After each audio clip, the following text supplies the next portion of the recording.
morning, good afternoon, good evening. How is everybody? Welcome to another episode of Roll Around Find Out. In today's episode, super excited to have Cole Wilkinson on for an interview. He's the author of Along the Leyline, the latest system that I've been currently gushing over. He's an incredibly nice and creative person. I genuinely enjoyed getting to talk with him. We go over why he started writing it, how he's pretty much a one-man show, and the nuts and bolts of the mechanics of Along the Leyline. These include the awesome reaction system and the incredibly elegant magic system. I'm very appreciative of Cole giving up over an hour of his time on a weeknight to make this interview happen. I'll post in the description links to all of Cole's information, so make sure to check that out. Without further ado, Cole Wilkinson, author of Along the Leyline, super awesome, super cool dude. Welcome to the show, Cole Wilkinson of Piranha Squirrel Productions. Yeah. Famed author of Along the Leyline. Welcome to Roll Around Find Out. I am super excited to be here. I've been looking forward to this all week. Awesome. Well, I sent you a list of questions ahead. I don't know if... Yep, I've taken a look at those. All right. Yeah. I might have to reference them if we wanted to go through them set by set, but otherwise, I could just talk. I've actually made some notes. Oh, yeah. Awesome. Well, I'll let you lead then. Okay. Well, let me just take a peek at the questions because I want to remember what you asked. So you asked how I got started in RPGs. So I had to actually go back and look at when I started designing this game, but I got started a few years in 2016, 17. I can't remember the exact year. My friend was like, "Hey, Cole, you're a nerdy. You want to play in D&D?" And I was like, "Yes, I do." Because I had heard about that stuff. I'd actually read up on it and made a character, but then didn't know where to go with it in 2014. And so I kind of left it. And then he invited me to this campaign and we played through it and it was awesome. It was an epic campaign.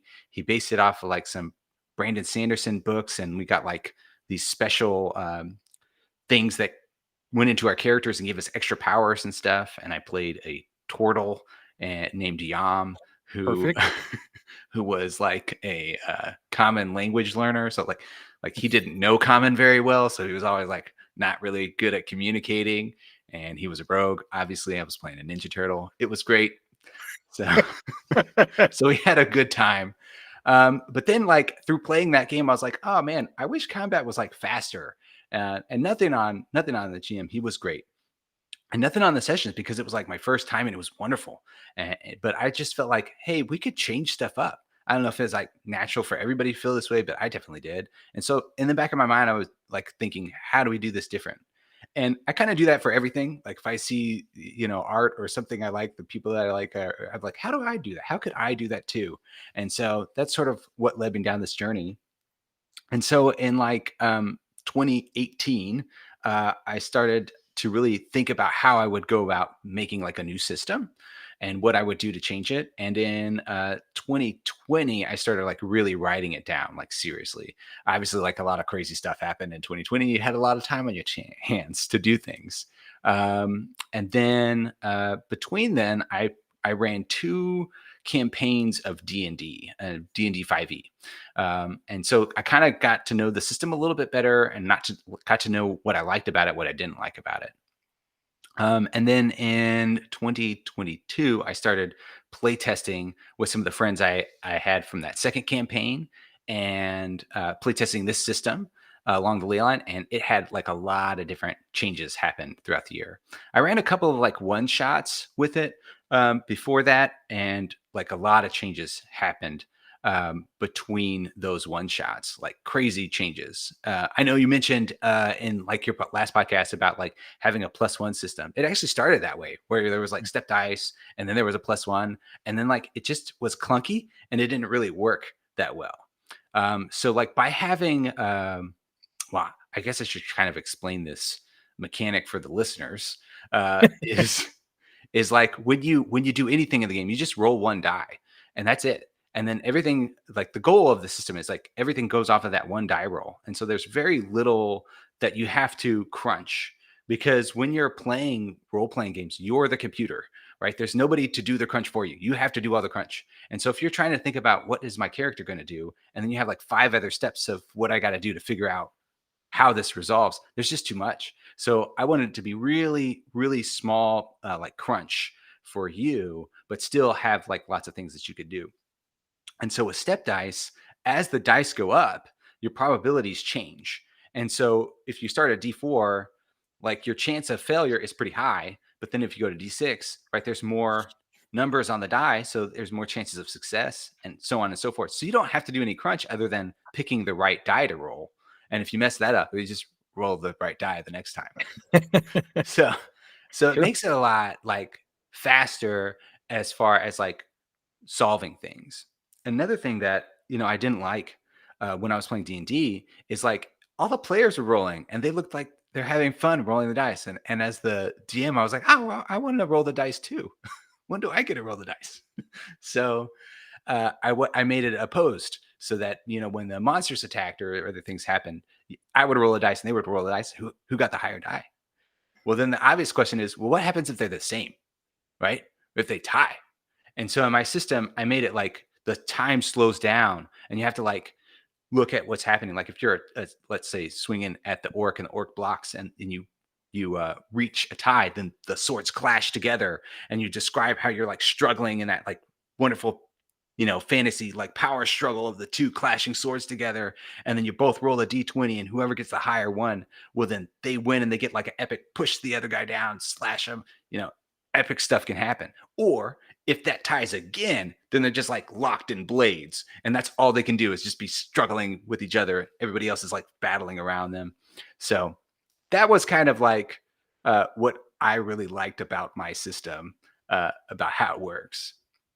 And I did want to address, like you said, why not? Could you have plus ones? I could say, yeah, you can have plus ones if you really want to. But if you're going to do that, make it like an epic level magic item, because what you're essentially doing is removing any chance of failure, because Mm. you fail most of the time on a 1, 2, or a 3. And so every dice has that 1, 2, and a 3. On a 3, though, you're going to roll the opposed die, so there still is a chance of success. So on a 1 or a 2, you always fail. So if you get a +1 on everything, that means now you only have one time that you could fail on anything, like at all. And so that's just really like next level, like magic that you can do, like never Sure. fail. Like imagine that. But you could do it. Now that would be a huge MacGuffin for whatever game you were going to be playing in. Like we got to go after this magic item. And everybody would want that, because who doesn't want to like never fail? That would be amazing. It would have to be ultimately a cursed item. Oh, wow. Okay. Okay. Explain that to me. Why would it have to be cursed? I feel like you got some good ideas there. It's so powerful. It's like the One Ring. It will give you power, but it will corrupt you over time. Mm. Yeah. Oh, I mean, the One Ring is a MacGuffin of sorts, I guess. So along those lines, yeah. yeah, absolutely. And imagine if you had a +2 magic item, that would just be Oh, even, can't you know, imagine. you'd have your like 3 little, like, the elf rings, they get the +1, and then Sauron's ring gets the +2. Oh my gosh. Dang. That Yeah, would see, be, my small monkey brain just thought, I want to roll higher. So give me a +1. But that's the inherent of the step dice. yeah. Yeah. Now with my system though, you can get multiple instances of advantage. And that's what the players should be looking to do. Like that they aid each other, they get advantage. They have different like feats that they can do to get advantage. So you could be getting like 3 or 4 instances of advantage and be rolling like a whole pool of dice and just picking the highest one. And I haven't had players really like lean into that and try to do that a lot, because they kind of all want to do their own thing. And my players are really smart and they like figure out ways to outwit me all the time. So I feel like they don't even need it. But you can set it up that failure is really, really a small chance if you think about it, which is how it should be in real life, right? Like if you're setting things up, your chance of failure goes down as you're preparing. Right.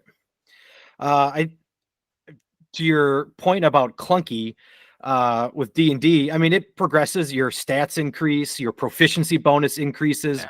but then, yeah, you got to be a math wizard, your roll plus your stat plus your proficiency plus your weapon. And uh, yes, I can add 1 + 1 + 3, but that slows the whole game down. Right. And then you're doing that all night. And if you're tired at the end of the night or you've had a few drinks, things happen and you not might not be thinking super clearly at the end of the night and you add things wrong and that could be the difference between you winning and losing against the dragon. That would be awful. But Well, I guess if your character, is a drunk, maybe you're just embracing it in real life. hey, you know what? I'm not going to tell you how to role play. Go for it. Awesome. Um, Certainly we can come back to the creation of it, but I'm interested in the software process, the design process. What is it? A Google Doc, Microsoft Word, Publisher? Sure. Yeah. So I started everything in Google Docs because I didn't actually have a word processing program, and Google Docs is free. So thanks, Google, for that. And then I moved everything to Canva because Canva teachers get stuff for free. So I could use it for free being a teacher. And so I built everything out there in Canva and then just sort of exported it from there. And right now I'm in the process of getting a hard copy version of it so that I could release it as a hard copy. But I Oh, needed a different program for that. I actually have a proof of it. Yay. Drive through RPG. It's sneak coming. peek. Yeah, sneak peek. It's coming. But then I found lots of typos, so I have to fix those too. So it's going to be a while. But A, a lady I work with showed me this binding machine we have, so I've got it all ready to rock. what? That's so sweet. Oh my goodness, it makes my heart happy. People are reading it and playing it and yeah, at least, looking through it and get good ideas. Oh, that's awesome. Yeah. Canva, I don't use it in my class, but other teachers I know do because students talk about it all the time. So that's something I'll definitely look into. Yeah, it's pretty great. And if you want to build like flyers or things for your classroom, it's pretty easy to use and manipulate. It's very user friendly. It does sort of runs on the cloud, so it can run slow if you don't have a fast internet connection, or you could run into problems of it just lagging to try to update. And so, but other than that, man, it's a pretty good system for Sweet. somebody for somebody who's starting, right? Like if you're going to be doing professional level stuff, you probably want to, invest in like in design or affinity. So Oh yeah, I've heard Infinity's probably the gold standard. that's what I'm moving to Okay. get the published version, right? Drive through RPG asks to use like Infinity or InDesign. And so I've been moving it Mm. to Affinity, but that is just taking, some time transition process. Yeah. Yeah, this isn't your full-time job? What? No, I wish I would do it full time. Oh yeah. At the core of all of this podcast, everything, I just love being creative. Mm. And if nobody finds enjoyment in it, hey, it's for me. And I'm sure you find the same way. Like, hey, you get to learn new software, and that's exciting. Yeah, absolutely. I actually like really learned how to draw and stuff just for this. Like all the drawings in the book are mine, which I know they're not wonderful drawings, but they do the job, right? Better So than I could do, and sometimes simple is best. And I mean, you don't need to say a lot to say a lot, mm, right? You've got this thieving rogue with a torch going down the steps. You know he's going headed to danger. by himself. That's it. What kind of danger could it be? I don't know, but he's going to cut his head off. Yeah, I was really proud of that one. I like that one a lot. That's awesome. I mean, I don't want to blow too much smoke, but I'm jealous of you. You're amazing. Oh, thanks. All right. Go kind of bouncing around the list here. If D&D 5e was your gateway, anything else as a source of inspiration? Oh yeah. So when I started writing, I didn't realize there were other game systems. I thought there was just like D&D. Like a super naive when I started like down this path of making my own RPG. And then I sort of like discovered that there were other stuff. I discovered Index Card RPG. I don't know if Mhm. you've heard of that one. But just sort of like the ethos of Runehammer and all of like his crazy thoughts and stuff. It's really great and ingrained into me, like where to find the fun was Yeah. really important for how I like sort of narrowed down the game. And I played one session of Pathfinder at a convention here at ReaperCon that was down here in Texas. It's like out of Denton, the Reaper store, those like little minis. So it's kind of like just really nice that they were really close. And I ran one there, and then I ran like a session the year prior. No, I didn't run it. I'm sorry. I was playing at it. I misspoke. I was playing in the game, and it was like Dungeon World or something. It was like Pathfinder taken to another system. I think it was the Dungeon World system, and they also had step dice. I didn't realize anybody else had step dice. I didn't know there were step dice. I thought I was being super clever and discovered this. No, no. They, that had been figured out a long time ago before I got into it. Well, you got your own flavor on it, so it's Yes. all good. Yeah, it's not the same.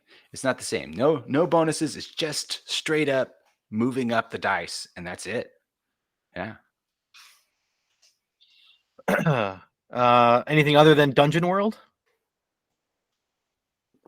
I'm trying to think. I don't think so. I mean, I've heard a lot. I've listened to a lot of like podcasts about tabletop role playing games. I listen to a lot of like game design thoughts, different YouTubers or whatever, but I've not played in any of those games. Not really.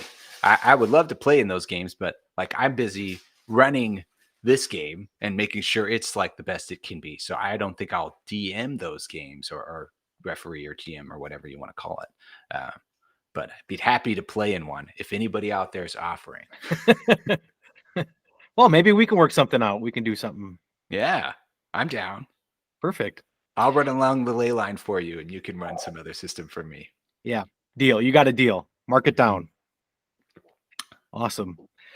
From a just design perspective, if I had to pull one out of my stack here, I would recommend Knave. Knave, yeah, heard of that.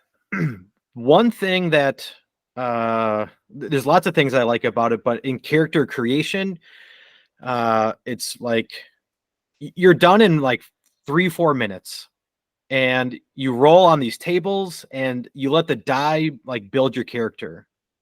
And in D&D, it's okay, well, I'm a paladin and I'm proficient in these. Then I pick my weapons and my spells, and there's some of that to Knave, but it's classless. And I kind of skipped over the main part. It's classless, and your inventory determines your class.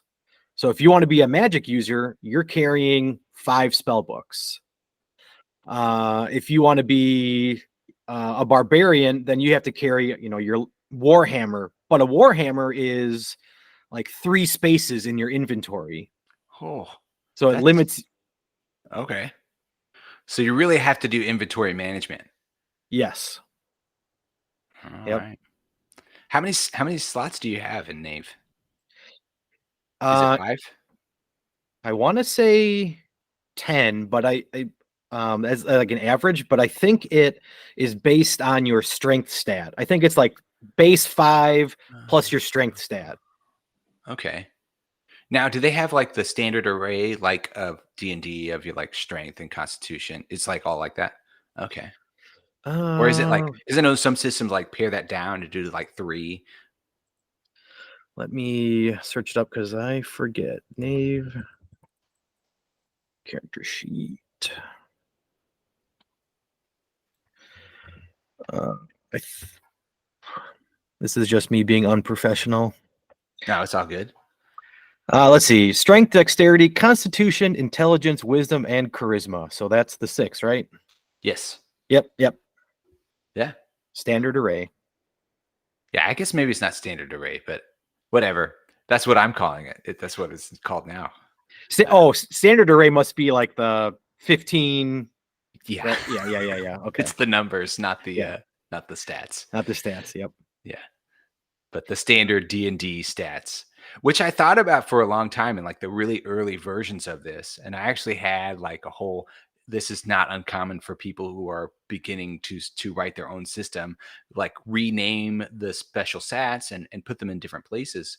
I mean, D&D, we got to give it props. It did a really good job of selecting like 6 core attributes of humans and being able to explain a lot of different things they do from that core stats. Like, that's pretty good considering.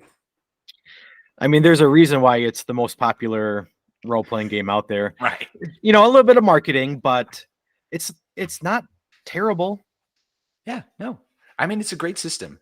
It was my first system, so I'm not going to like, poo-poo on it or too much. But, I just wanted something different, and there's nothing wrong with that. And it's totally fine. I want to say to everybody out there, if you want something different, like go out there and look for it. If you didn't find it, then make it.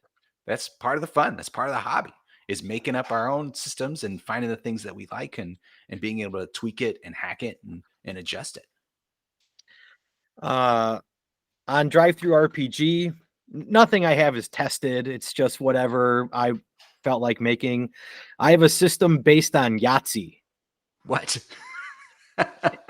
and you earn certain points if you have like 4 of a kind, a straight, and then you can cash in those points for essentially like feats. Oh, nice.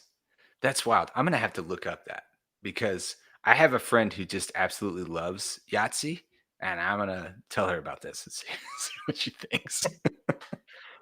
I was just playing with my 2 kids and like, yeah, you know what? How can I turn this into a role-playing game or some role-playing system? Yeah. And it's there.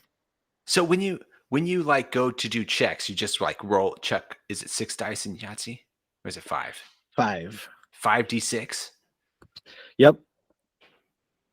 Let me pull it up here. Are you exclusively Drive Through RPG? Right now, yes, yeah. Maybe a year ago, probably going on almost a year, is when I made my publisher Drive Through RPG account. And do you know if you checked the box for like your sales? If you say you're exclusively Drive Through RPG, you get more revenue. Yeah. So I selected that one like for the moment because I was thinking, oh, I'm not going to sell this anywhere else. I'm not going to like go into stores or well, I looked at like itch.io, but they seem to be more like video gamey atmosphere, and so it seemed to me like Drive Through would be like something that would be more catered to just like the RPG community as a whole. Yeah. If you heard a little ding, I sent you the link to it. And if you click on the full size preview, it's basically everything right there. Oh, I lost it. It like popped up. Oh, is it in the comments? See, I don't know how to use this stuff. Okay. Yeah, I see it here. Yeah, absolutely. This is cool. Bank dice, criteria found in Yahtzee. Nice. I'm gonna play this with my son, Levi. I think he will love it. He's a big old nerd, just like I am. He's like a miniature version of me. He has read this system of mine like cover to cover, like 18 times. I'll say something. He's like, "No, Dad, that's not how it works." he knows it. He knows it so well. Oh man, it's been fun, yeah, to play it with him and stuff. Yeah. Is he listed on the playtesters page? He is. He's Levi Wilkinson. Yeah. Yeah, he's there. We got Clay, we got Mary. Yeah. Nice. A lot of family all there listed. Awesome. Yeah. All right. other things I want to talk about, but Cole, you are a genius with the reaction system. I love it because in D&D, you attack, you move, interact with object, and then you're done. And I'm sure there's more layers to it than that, but your reaction system to me when I read it initially was, whoa, I get to decide whether I want to do something on offense and defense. I can power up an attack, I can power up a spell, or I can save it if I know I'm at risk or whatever the reason, and I can block and I can dodge. Tell me the origins of that because it is amazing. Yeah. So, I mean, I was trying to think. You're sitting at the table when it's somebody else's turn, right? Like, or like the DM referee's going, and you're just like there waiting, and it could be like 10, 15 minutes for it to get back around you. It's like, oh, that's super boring, right? We need some way of being more interactive. And now, obviously, you can't always be active and always be doing something. You have to be a listener, and that's part of the game is listening to what other people doing. But I wanted there to be some more interaction. And so I also didn't want there to be like too many things that you could do. Like one of the problems of D&D with a bloat, it was like you'd have your action and then your bonus action and then all this, you had all of these things. And it really felt bad if you didn't have your optimized character that could do something for all of those things. Like I remember I played in a game and I didn't have anything to do on a bonus action, or all I could do was something on a bonus action. I couldn't use my action. And I would just be like stuck in some situations. And those were always like feel bad moments, right? Like I'm letting down my team. We can't help everybody. And everyone's like, oh, Cole's character, right? Or whatever. And so I didn't want that. But also, for the AC, if they had really big armor that would like always block them. And so I was thinking about how to deal with the armor as well. And I wanted there to be some more interactiveness. And then I was thinking about like somewhere I heard people talking about Dark Souls. I've never actually played the game. I'll be honest. I probably should at some point. But Dark Souls is all about like dodging and learning the attacks of the monsters and knowing when to dodge and when to block and do all these different things. And I was thinking, oh, wait, you could block or dodge. Like those are two like big old things that you can do for defense, and they're quite different. So if I had like a block skill and a dodge skill, then I could make it where you have the choice of how to defend. How do you want to defend? And that makes it a lot more interactive. Do I want to block? Do I want to dodge this? And then I thought, well, they got to be different. So how are they going to be different? Then I thought, well, we'll do blocking, damage mitigation, and dodging, just damage avoidance. And then, well, why not always do damage mitigation? So then I bumped up the step die for dodging to start with so that you have something else to do. And then also you can fall prone, which gives you advantage on dodge always. So you can always do that and always have like a reasonably good way of getting out of the way. You had your like moment of yeah, you said it. What was the difference between the two, but you just said it. Yeah. You got to have the difference. Otherwise, like what's the choice that I'm making here? So, and then some feats do stuff with dodging that are like really heavy dodge intensive. I will say I made mithril shields, which let you block with the dodge skill. And I gave those to all my players. And then I realized, well, they only ever want to just dodge. And they're just dodging with their shields. And it was okay. But if you're going to play the system, referees out there, hey, just realize if you give them all mithril shields, all they're going to do is dodge. Is that mithril shield in the magic item? It should be in the referee's toolkit. Oh, okay. And so one thing I should talk about too is one of the problems as a DM is I would want to hand out magic items and stuff, but I would never know like how much gold they're worth approximately, or like how do I organize this? I wanted them to like go to a town and be able to like find things in town, and there was never that. So what I did for Along the Leyline is I put all the items in stores. And then I have levels of stores so that your players can like level up the store, or they can go to like a bigger town, which would have a bigger store to find those special items that they need.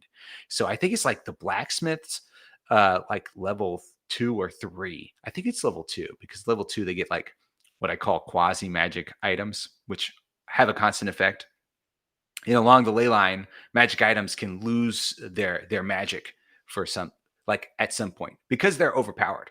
And they're overpowered on purpose, because magic items should feel magical. They should feel epic and awesome. So you get like your regular die, and then you get an extra die called your resonance die, which is how you are able of like using magic. So whenever you attack with a magic item, you roll your attack die, which is either ranged or melee, and your resonance die. So you get 2 dice, which normally that doesn't happen, which is But it's magic. It's it's magical. magic. So you get to do magic stuff. Yeah. So I broke the rules. I said earlier everything has to have like 1 die, but we're breaking the rules for magic. Magic always breaks the rules because it's magic. Right. Nobody really knows how it works. Yeah, it just happens. Yeah.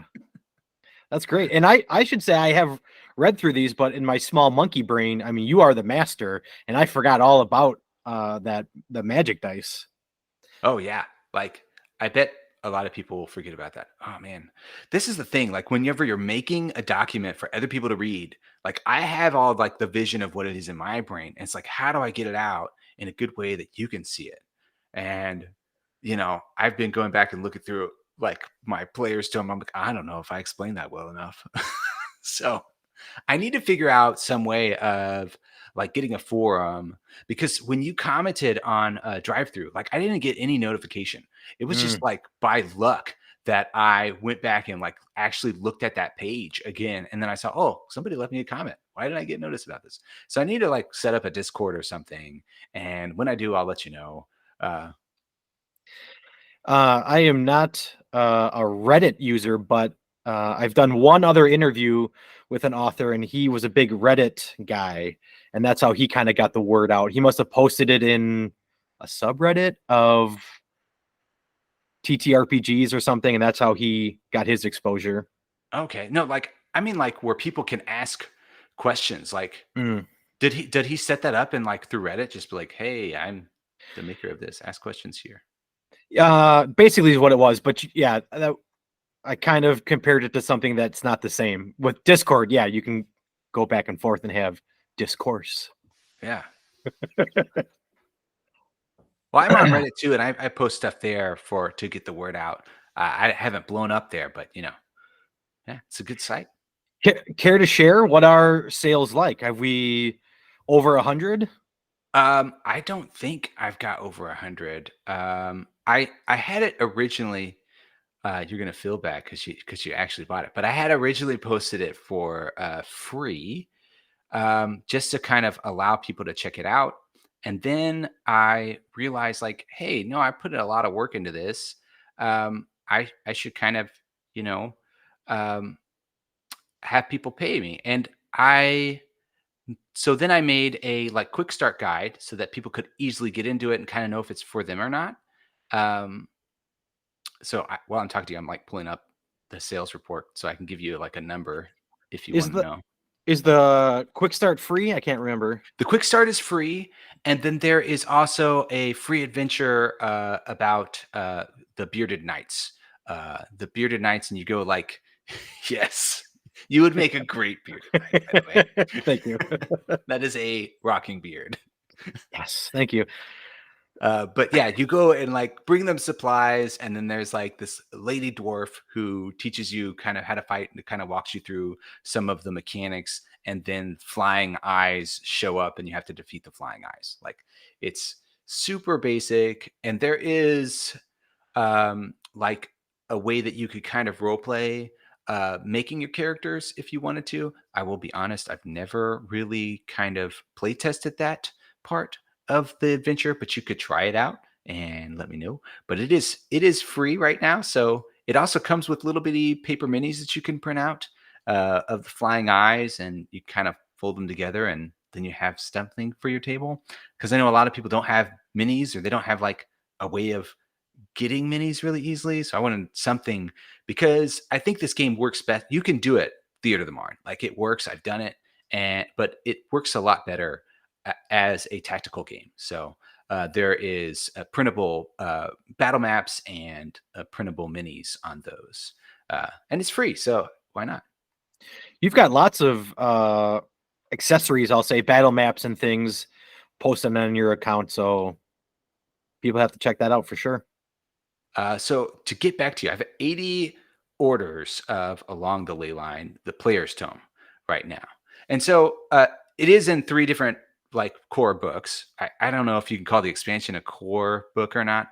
So I guess 2 core books. So if you want the player's tome, that's just like what the players need. And if you're going to be the referee, all you need is the referee's toolkit.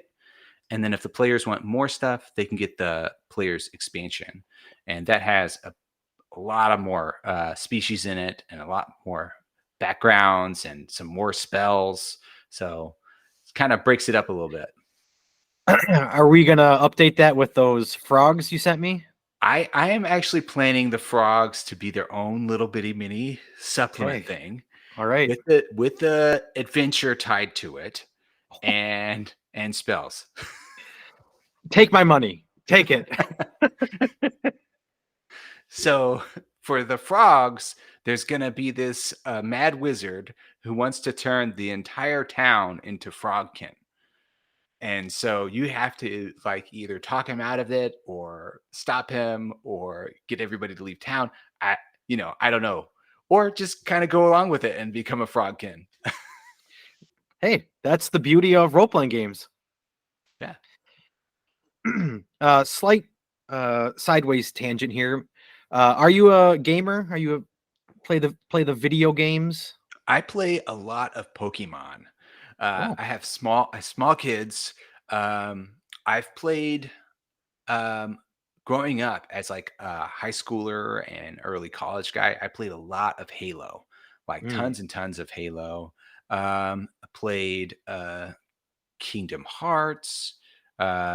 Loved those games, by the way, playing through them. I played some Final Fantasy. I played Final Fantasy 8 and 9, I think. The one with the guy with the monkey tail. I think that's 9. 9.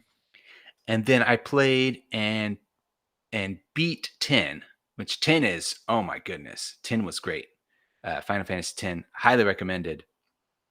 I did not really enjoy 10-2. I couldn't figure out the mechanics of it. But a lot of people said it's really good. I don't know. And then as far as like other long-term games, I played Skyrim and I played some Fallout, like Fallout 3 and Fallout New Vegas. And then I just recently watched those Netflix ones of Fallout. Have you seen those? I am, I think 5 episodes in, so I have to keep watching that. That's on my list. I mean, if you're a fan of Fallout, they do a really good job of the whole thing. I know, I never played Fallout, so knowing nothing about it, instantly like sucked into the world. Yeah. It's embarrassing. The Outer Dwellers. Yeah. In the first episode when they break in, that got me hooked. That was amazing. First episode's great. Raiders. Yeah, the Raiders. Oh man, playing the video games, I played them for years, and then after watching the show, I was like, this is a horror genre, and it finally like clicked that it's horror, and then like everything else, I finally understood it. I was like, man, why do I always feel like, I don't know, anxious after playing this game? But it's like I have to keep playing this anxiousness. I don't know. Yeah, they did a good job. I bring this up because my play group, one of my players doesn't want to play anymore, but my other one, he wanted to play Baldur's Gate 3. Mm-hmm. And I haven't gamed in a long time, like Paper Mario with my kids and Mario Kart, stuff like that. Yeah. I used to play Final Fantasy VII, my favorite game of all time, but not bearing the lead. Baldur's Gate 3, it's okay, but I hate that it is restricting. Like, one of my favorite parts of this hobby is you can literally do anything you want. And we have maybe 15 hours in Baldur's Gate. It's like, well, I want to go over there, but the path says I have to go this way. And I'm like, man, just video games have been soured by D&D and just the imagination that I want to have and experience at the table. But maybe I'm just a sourpuss and I need to suck it up and, hey, this is a video game. Yeah, I mean, there's definitely like strengths to video games and strengths to like live role playing, right? Like video games definitely can do all that super high math and crunch. And one thing they can do that I think is hard to do at the table is bring genuine surprise because they have like planning. Like for especially for like monsters, like when you're at least for Pokemon, like when your Pokemon evolves and like you haven't looked up what they're going to be, like what is it going to be, and it's like, oh, I have no idea, right? And there's like this epic moment, and that can happen too, especially like in video games when they do like that cut scenes. You're like, oh my goodness, what's happening? And you can have like these epic descriptions that's really hard to do at the table. But then like you have to follow this path, right? And you've got to, it's railroady, not in a bad way, just like you can't have all those big moments without the railroad, right? And so in D&D and role-playing games, it's a little bit easier to go off of the rails because we're the ones designing the world. So we just okay, if you're a player, stop listening. We just make it up as we go along, right? So like if you decide that you're going to go over here, we populate that town there. And we make the NPCs and we make the stuff happen, or we move important pieces where they need to go so that we have a good game, right? And it's maybe computers one day will get there, right? Like with this AI and stuff, but right now they're not. And you kind of have to have this more railroady stuff. Yeah, DM advice. That was a click for me in my first campaign. I forget the exact example, but it was something like they needed to find a letter, and I had placed it in the desk. Mhm. Well, they go into the room and they don't search the desk. Okay, so what? They can't advance the story, the plot line without it. So then you gotta just move it to a new room or a different spot. You got to be quick on your toes. Yeah, yeah, definitely. Yeah, I have been in the practice of designing not events so much as locations, right? And just trying to like make the location and what's there. And oh man, it's been said so many times like online, if you need them to find that one clue, put it in 10 different places Yeah. and have like Mm-hmm. 5 different things for them to see. So I don't really make a lot of like mysteries in my game when I play at the table. It's more just sort of like, here it is, and then like some threats are going to come and attack you. Like in my last game session, a giant two-headed dragon was approaching the town because they had made a angry an dragon lich or like a dragonkin lich mad. And like this dragonkin lich's goal is to make the ultimate dragon, and they made him mad. So they sent a two-headed dragon after them to, take care of that. That's awesome. That's awesome. So not a Is whole it? lot of mystery there. But you're right. You're tough. It's tough, and you had a really good perspective on the video game angle on it. My favorite system is Mothership, which is a horror space horror. Um, they have a whole thing, but think of it like a role playing game with like the original Alien movie, and um, they initially came out with this trifold pamphlet called The Haunting of Ypsilon 14. And spoilers, the main creature was like buried in the middle of this mining or this asteroid that they're mining. And it's this well, I guess it's invisible. It's kind of has like the predator powers. It's invisible. Oh, And so you try to build tension, but to your point, like a video game where the cutscene and oh, what's happening? Maybe it's just me, but at my table, I can't just say, and the monster jumps out. You yeah, know, it's like, uh, you got to leave breadcrumbs, and in D&D, okay, things happen. Roll initiative. You know, just I don't know if what I'm saying makes sense. yeah, what you're saying is you have to like build up. It really, like if you want to have a good game, you have to have an understanding of narrative arcs and the building of tension, right? And where do we hit that crest, and be able to like read the room. And I'm making it sound like it's super hard, guys, but it's not. It's not that hard. Okay, you just have to like understand that about 3/4 of the way through the night, you want something really big and important to happen.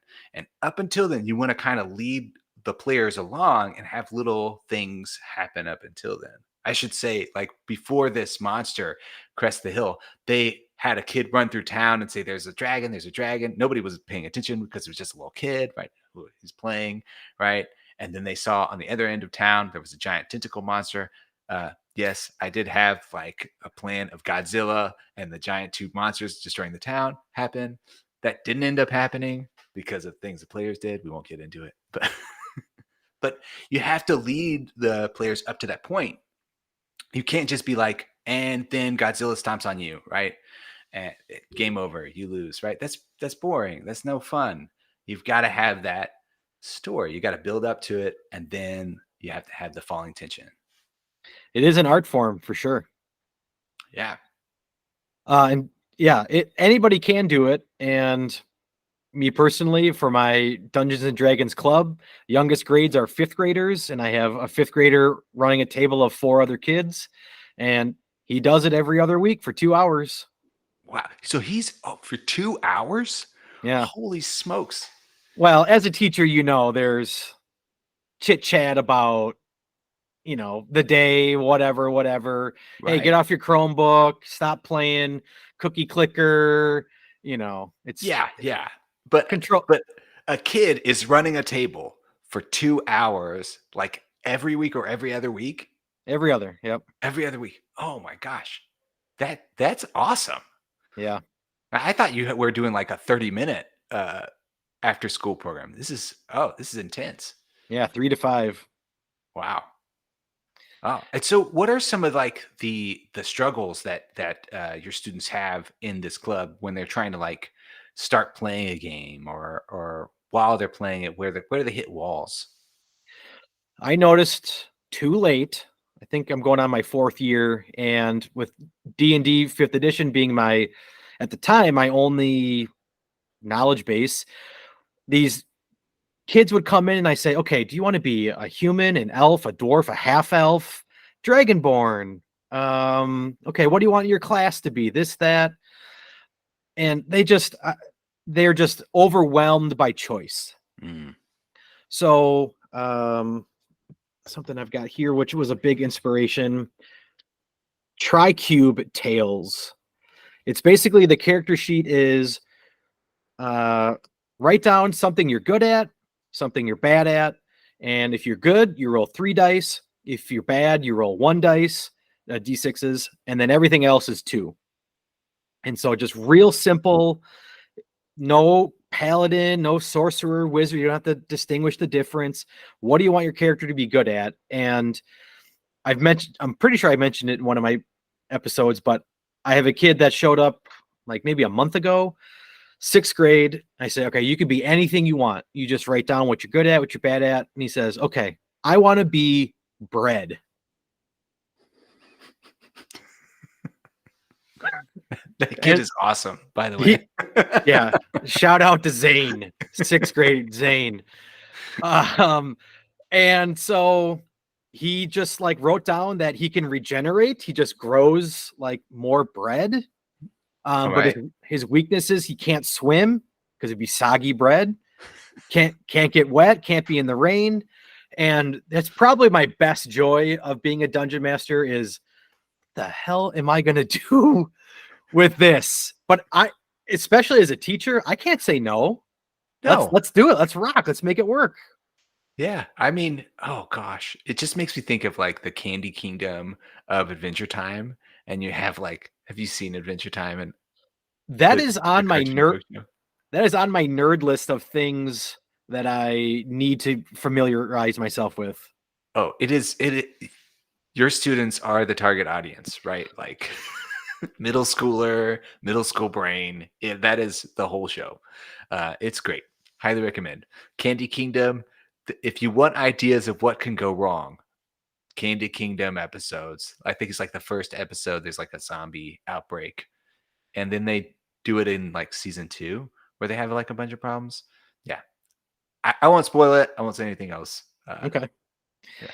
This is just for me, but on YouTube there was some meme compilation, and the only knowledge I have of Adventure Time is the main character. I think he's outside Candyland, or is that what it's called? Candy Kingdom. Yeah. Candy Kingdom, and he just says, "Hey kid," and he picks up this kid and like punts him over the wall. And that's the only thing I know about Adventure Time. Yeah, that pretty much wraps up the whole thing. That style. Oh, there's so many. Oh, okay, you're just gonna have to go watch it, and then I'll talk with you about it. I don't want to spoil it. Awesome. And then okay, to your point of giving players breadcrumbs and steps, we will talk the referee guide here.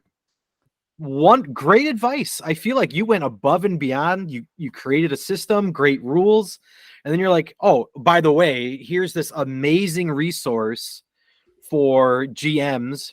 And if you listen to the episode, I talked about it. Downtime.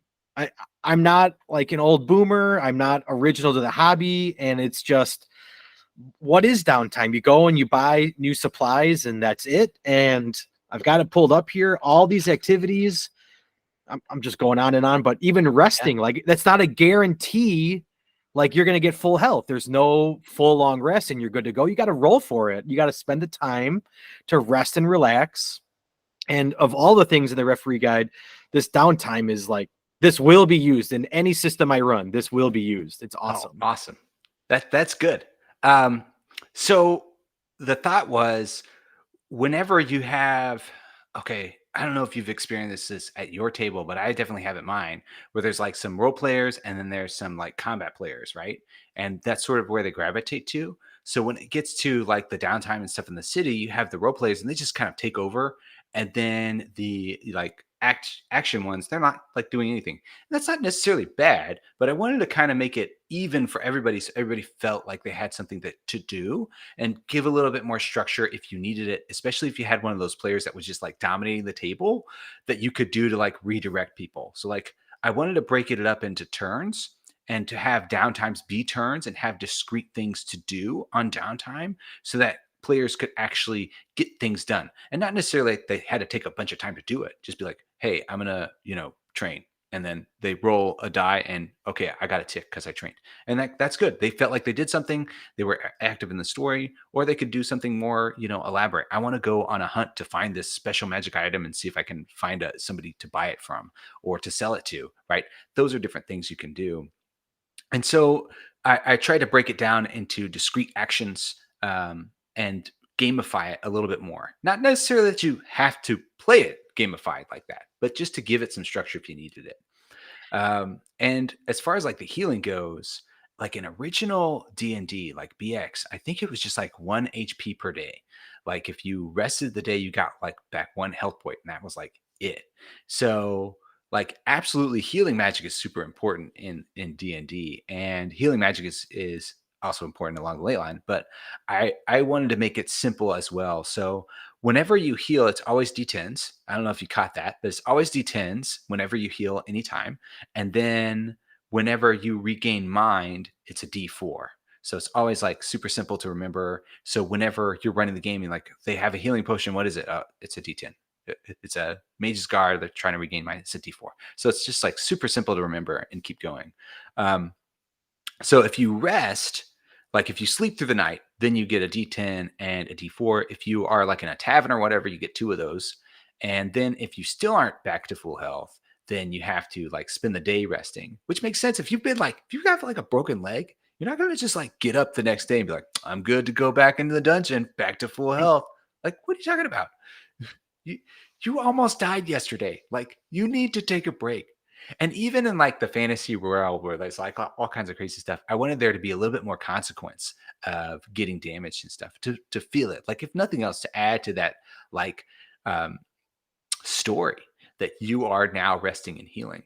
Like in my last game, they had to. Okay, I guess I will spoil it. They had to run away from the dragon because they lost to the 2-headed dragon, just absolutely obliterated them, and so 2 of my players ran away. Right, like so in actually my home game, my players each are playing 2 characters at the same time, which actually works really well in Along the Leyline. And players can actually have like really high synergies together. So that also works cool, like the characters can. So his two characters ran away, and then they had to spend like the next day just like watching out for danger and resting up, and that's all they did. Uh, and so it was really thematic to see like, hey, they're like really beat up, and they're trying just to scrape back, trying just to like not die, and so it was pretty cool. I think this caters to both players that you're talking about. Roll the dice. You have a system. So if that's all they want to do is roll, hey, I rested, I rolled, let's move on. Or, hey, I trained and I learned from Legolas, just happened to be strolling through, and I paid him some money, so I instant learned it. And they can role play it as much or as little as they want. Yeah. Yeah. And they can push their luck too if they want it, because you can stay up longer and get another downtime activity that you want. So especially if you're trying to carouse, as I know you asked about this in your email.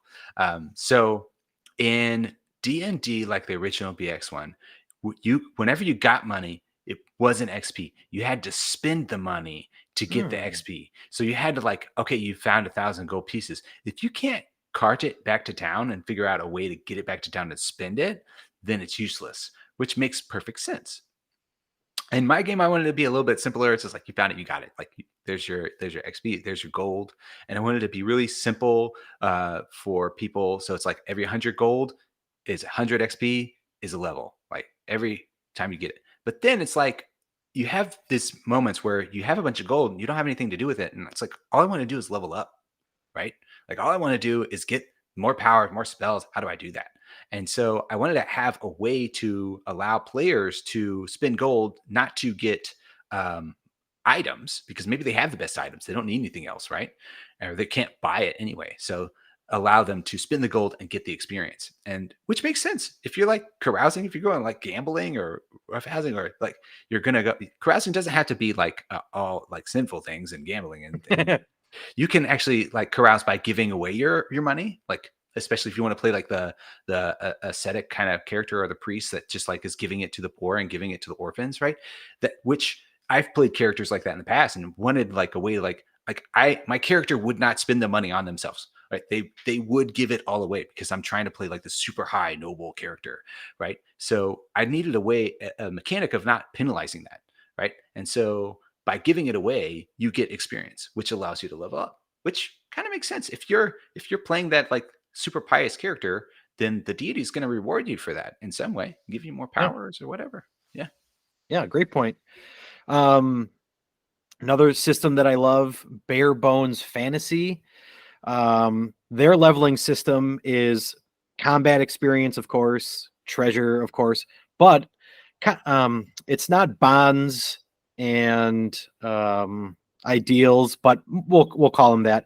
And if you do something in the session that relates to your bond, your ideal, then you earn a point to in the future level up. So yeah, exactly to your point. Hey, if your character would give it away, you level up in Bare Bones Fantasy, you earn a point, but just inherent in your system, you spent it, you're rewarded. Yeah. Now that's only if you're carousing. If you're buying, if you're buying a sword for you, you don't get XP, right? You get the sword. So I should note that. But Right. to your point, as far as like in-game play and leveling up, I think that's super important. And so actually in Along the Leyline, if you roll the max on your die, you get a little tick every single time you roll it. And so if you have a D4 for let's say like stealth, and you do a bunch of stealthing and get a bunch of D4, you max it out. Well, if you get 3 of those ticks, well then that die becomes a D6 now. And it can happen entirely through play, which I think is really cool. And when I played it, people are like, "Oh yeah, I level up," or like, "I want to try to do this more so I can get better at it," which lines up with what happens in real life. You do it a bunch more, you get better at it. Yeah, perfect. And I love it's inherent in it, but you're gonna level up sooner when it's a D4 statistically, and then by the time you can become more and more of a professional, it's harder and harder to reach those levels. So with the step die D12, it's gonna take you a while. Yeah, diminishing returns. And what's great is I didn't have to do anything for that. It was just I was just like, "Oh, this works so nice." I couldn't remember the system, but along those lines, I know there's someone where it would be if you rolled a 1, then you learn from your mistakes, then you advance that Mm. way. So it's like a failing forward mechanic. Yeah, I mean, you could do it that way too.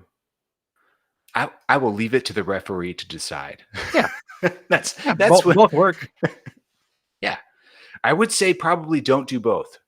Yeah, probably don't do max and bottom. Pick one Be too for your much. table. And yeah, unless you want to play like a hyper fast game. Um, so this game is designed with the thought that you're going to play for like a semester, so like 3 or 4 months, and then like you're kind of done. Um, and I designed that because that's sort of been my experience. We played for about like a year, about like through the school year, and then I'm kind of like done, and we're like kind of reached the end of the story. And I know other people play like forever games where they're playing the same character for years and years and years and years. I get bored too fast. I want to play like while I'm playing still one character. Like while I was playing Yam, I had like 3 different other characters on the side. So that I was like, oh, I want to do this and this and this. So allowing for that to happen, which I haven't figured out a good retirement system. I need to work on that. Oh, So, like how do you get because you should be rewarded for finishing out your character, but not too much. So I don't know. I know somewhere I've read by the time you're ready to retire, you've got enough money, you open up your own shop. If you've found the dragon's hoard, then you've got your own castle, followers, Yeah. etc. That's probably all basic stuff. Yeah. But how do you transfer the stuff you have for this character to the next character? You know what I mean? Like do they get skills? Should they get items? Should they get nothing? And just like now you have this NPC that you go to and you just start fresh again? Mhm. It's like uh, and that's a bigger question than we can answer today, obviously, but it is an interesting thought exercise. Yeah. I was thinking in my experience, my 3 campaigns have been in 3 completely different worlds. Hmm. So it wouldn't be possible that they interact. I mean, I guess you could. Well, I look Oh, like plane jumping, right. like in Magic the Gathering, where they jumping from planes to planes. Oh Yeah. yeah, we talked about that. Do you play Magic? Oh, I have in the past. I played a lot actually, and I would do drafts when they had the first Ixalan and dinosaurs. I'm going to tell you, Mm. man, I love dinosaurs. I love those big, st- and then just like they eat you, you're gone. Sorry, they're too big for you. They're gonna chomp chomp. It's Yeah, over. Yeah, awesome. I love that set. I drafted that so much.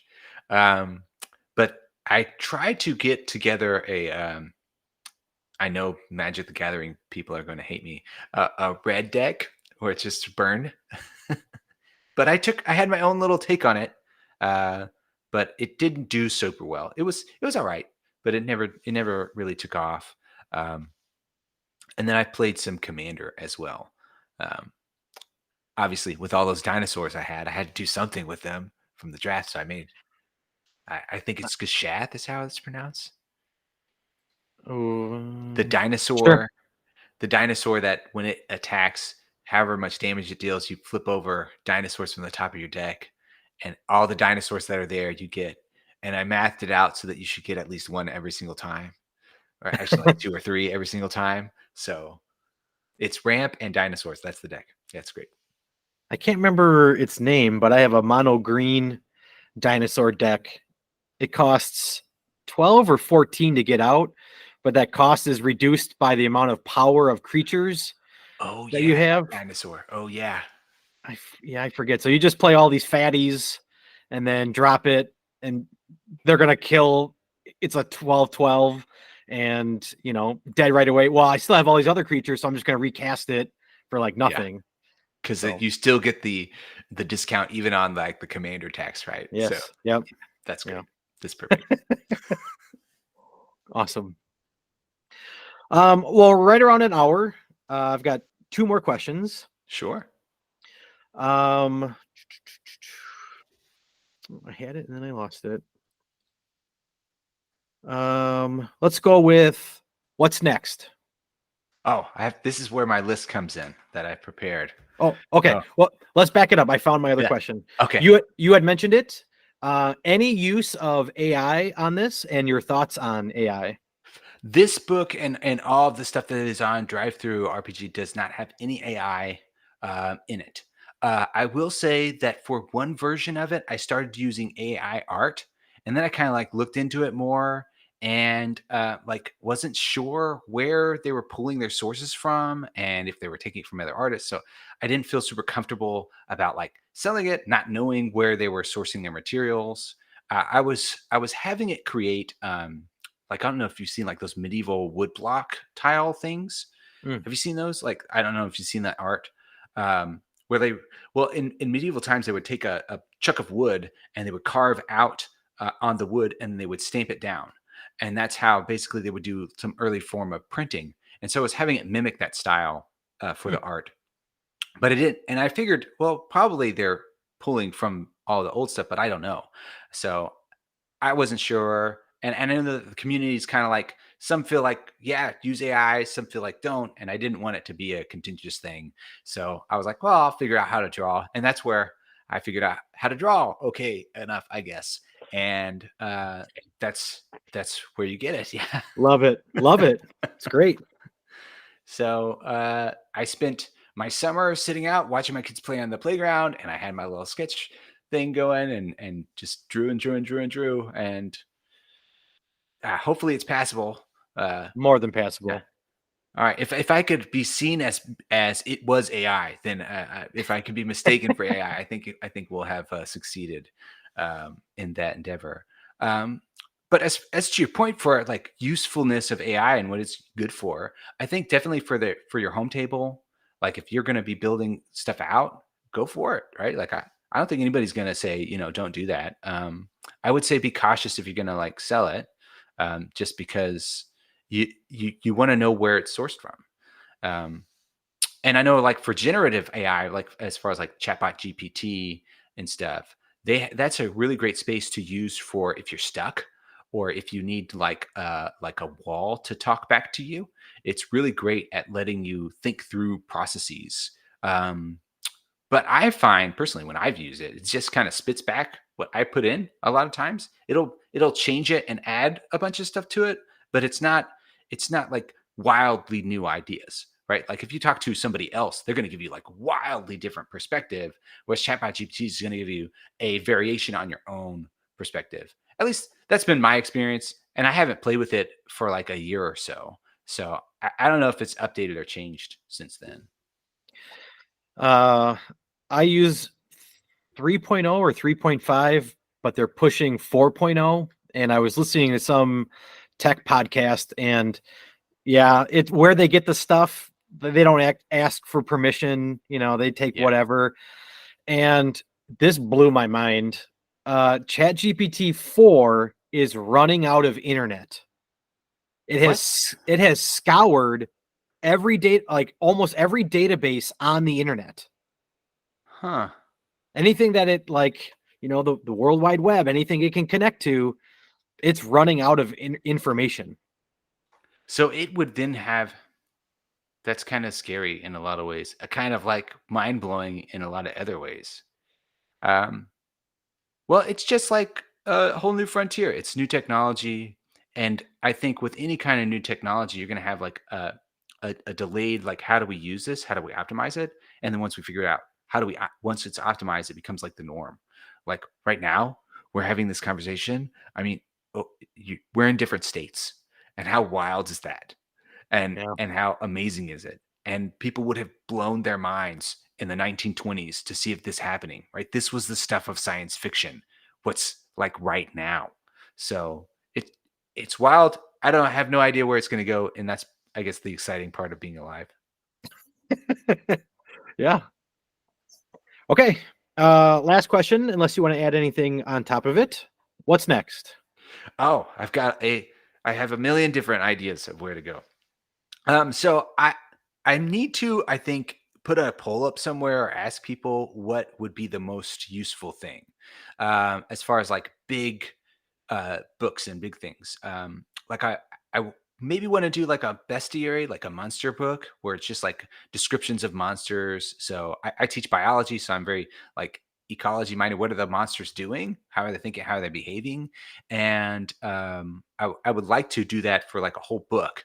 And because I talk about it from the perspective of the monster, I think that book could be useful in like any system if I do it right.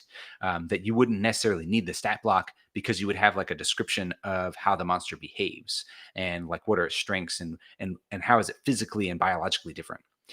So that's one idea of where to go. Another one is like the setting that I've been playing in for several different campaigns. They've been in different places.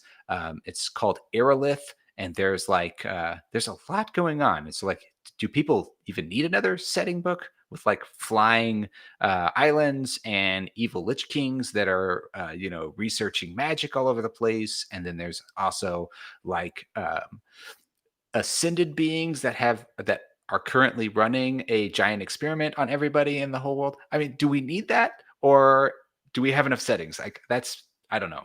And then oh, you had something to say. Oh,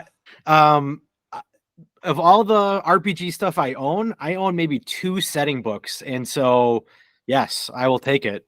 Okay. Yeah. And then another one is like an expanded spell book with Oh, I don't have a lot of reaction spells, so I think we need that.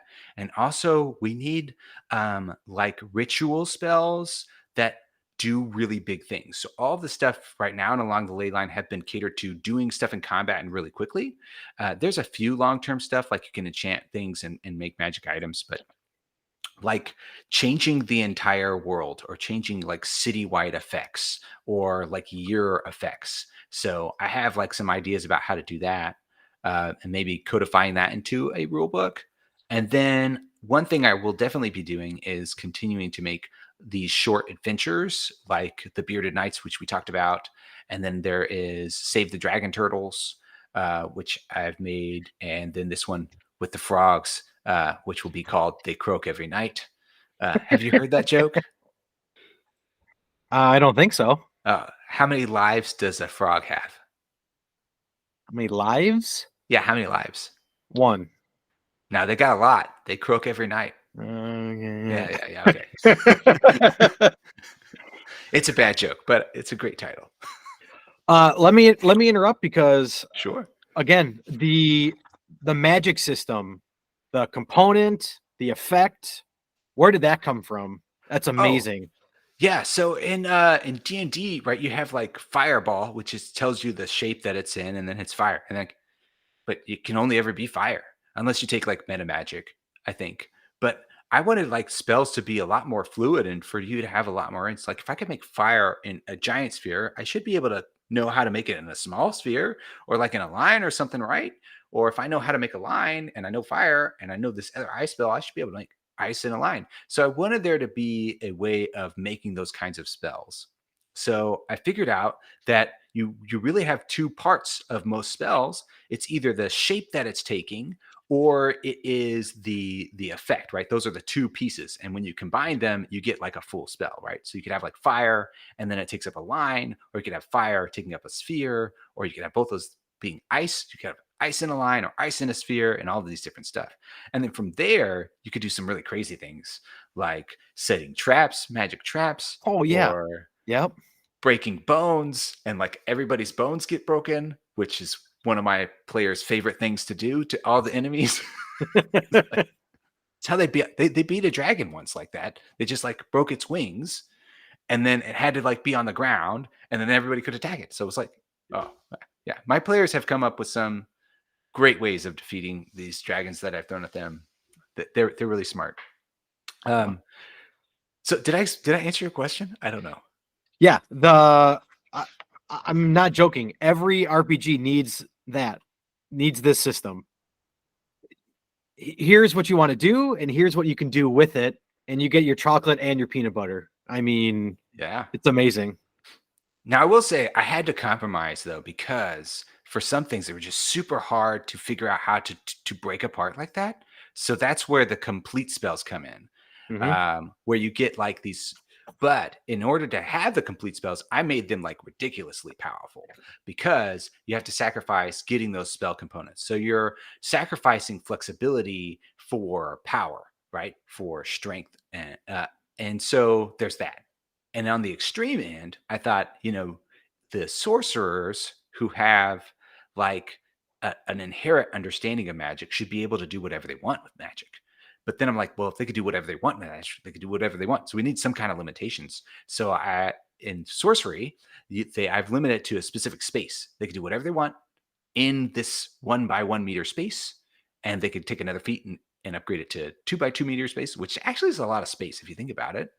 And then I'm like, well, they could do whatever damage they want. Like, okay, yeah, well, we're going to limit it to the kind of die.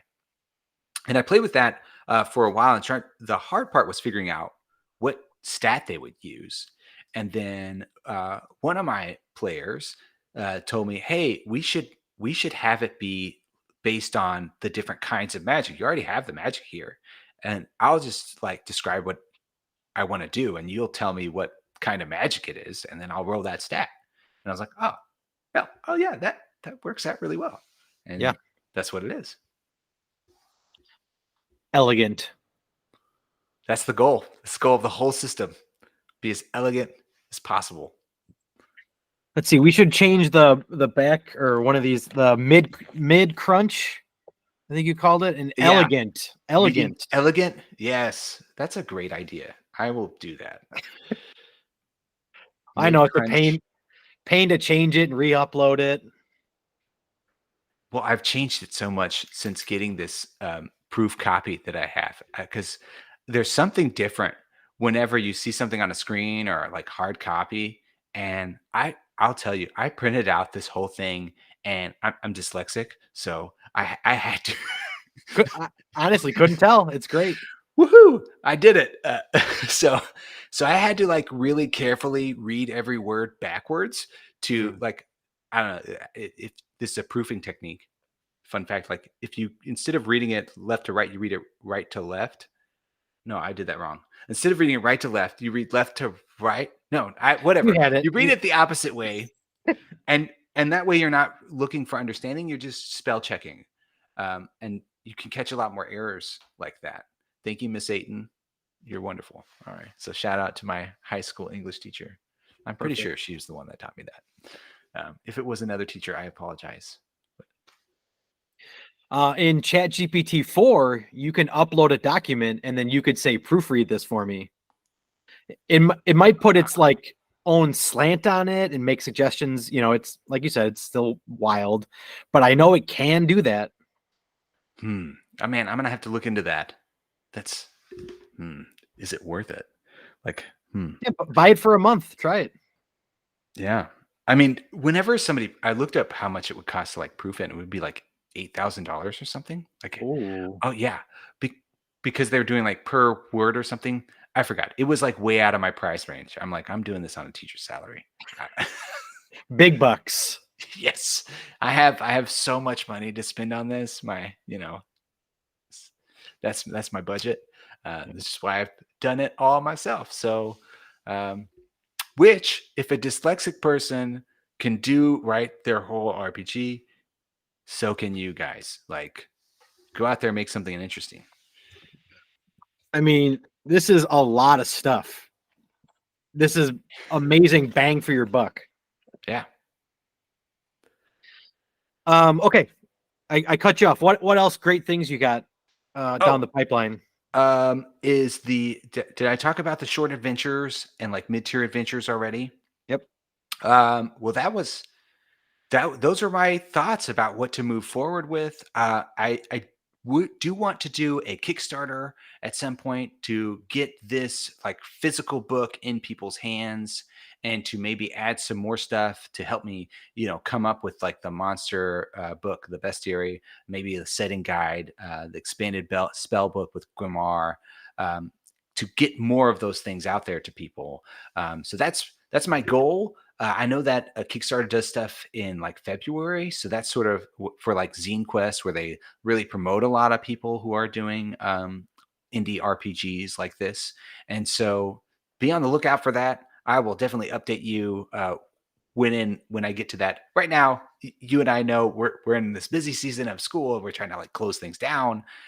So I haven't had a whole lot of time to really mess with that and figure it out.